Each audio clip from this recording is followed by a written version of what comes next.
कल्याण डोंबिवली पालिका निवडणुकीमध्ये बिनविरोध निवडून आलेल्या नगरसेवकांच्या निवडीसंदर्भात ठाकरेंची सेना आता आक्रमक झाली आहे। या संदर्भात न्यायालयात याचिका दाखल करणार असल्याचं जिल्हा प्रमुख अल्पेश भोईर म्हणतात। कल्याण पश्चिमेत एकही उमेदवार बिनविरोध नाहीये। ठाकरे सेनेचे उमेदवार निष्ठेनं निवडणूक लढवत असल्याचं भोईर यांचं म्हणणं आहे।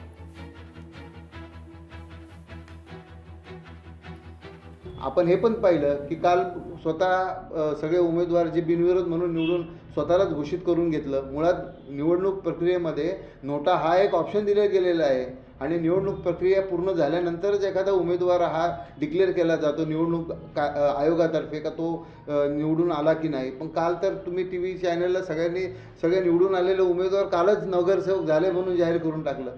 तर हे कुठेतरी लोकशाहीची हत्याच आहे ना।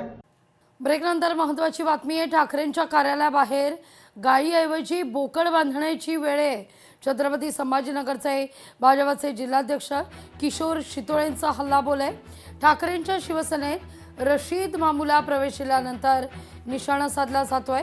मुस्लिम नेत्याला प्रवेश दिल्यानंतर भाजप नेत्याची ही टीका आहे।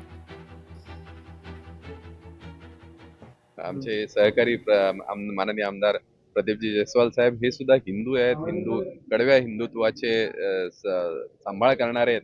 त्याच्यामुळे त्यांची श्रद्धा आहे आणि तेही करतात। पण हा सगळ्याच हिंदूंनी केला पाहिजे। पण आपण पाहाल की आता मला मामूंची उभाट आहे आणि त्यांचं नाही, आपण सगळेजण हिंदू म्हणून स्वर्गीय बाळासाहेब ठाकरे यांनी हिंदू म्हणून हिंदुत्व रक्षणासाठी ही उभाटा निर्माण केलेली होती। पण आज मला वाटतं त्यांना आता त्यांच्या कार्यालयात बोकड बांधावा लागतो की काय अशी परिस्थिती येईल। उल्हासनगर प्रभाग क्रमांक 19B मध्ये चिन्हावरून गोंधळ उडालाय।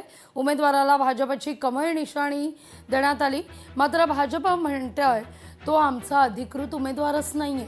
अपक्ष उमेदवाराला भाजप पुरस्कृत केलेलं आहे। उल्हासनगर भाजपतील सावळा गोंधळ चव्हाट्यावर येताना दिसतोय।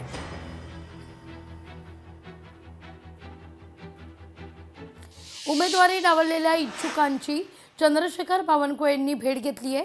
आमदार आणि शहराध्यक्षावर फसवणुकीचा गुन्हा दाखल करा अशी इच्छुक मागणी करतात। डावललेल्या इच्छुकांची बावनकुळेंकडे तशी तक्रारच आहे।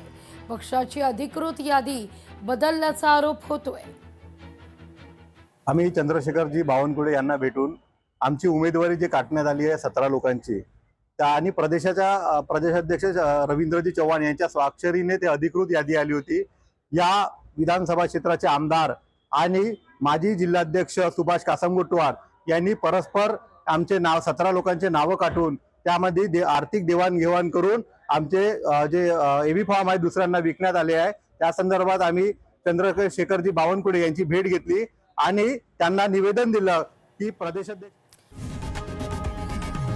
लोकशाही मराठी ऐका, पहा, जागरूक रहा।